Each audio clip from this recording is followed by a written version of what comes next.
have at some point heard or read that UPSC Civil Service exam is one of the toughest exams in India. In fact, very competitive one at the world level. At the same time, we need to think why. It's because we need the best people in such jobs, isn't it? So the intention is not to make it hard for the people to clear the exams, but to get the best out of millions of people who take the exams each year. Saying that, it's not impossible to pass. With proper planning, discipline, and dedication, anyone will be able to pass these exams. In this series of videos, we will see the structure, syllabus, and basics of the civil service exam. So without further ado, let's jump into the video. In this video, we will see the UPSC Civil Service examination structure.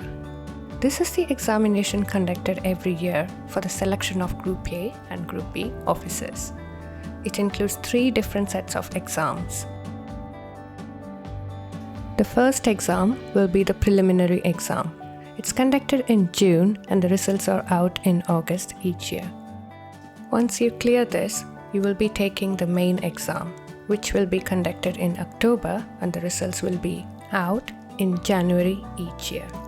Following the main exams, you will have your personal interview, which will be in March and the results are out in May. Once you passed all the above, then the training will start in the following September based on your posting. Now, let's have a detailed look into each exam types. Number 1, we have preliminary exam. This is a multiple choice based exam. You have 2 papers, 200 marks each.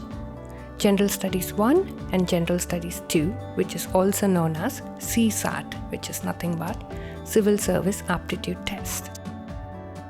General Studies 1 is mostly based on current affairs. General Studies 2 is an aptitude test. It includes comprehension, logical reasoning, decision making, problem solving, and so on, which again we will discuss in another video in detail. So what is required to pass the prelims? GS1 needs minimum cutoff, and this will be based on the category which will be announced by UPSC each year. GS2 is a qualifying exam, meaning you need to have certain marks to pass this exam. Normally it's 33%, which will be 66 marks out of 200. So the bottom line is you need to obtain the cutoff in GS1 and you need to secure 66 marks in GS2 to be eligible for the main exam. Next up, we have the main exam. In total, we have to prepare for 9 papers, out of which Part A and Part B are language papers. Part A is any Indian language listed as per 8th schedule of the Constitution. So you need to select any of the regional languages. Part B is purely English language. So paper A and paper B are qualifying papers, meaning like we need to obtain certain marks in order to pass this exam.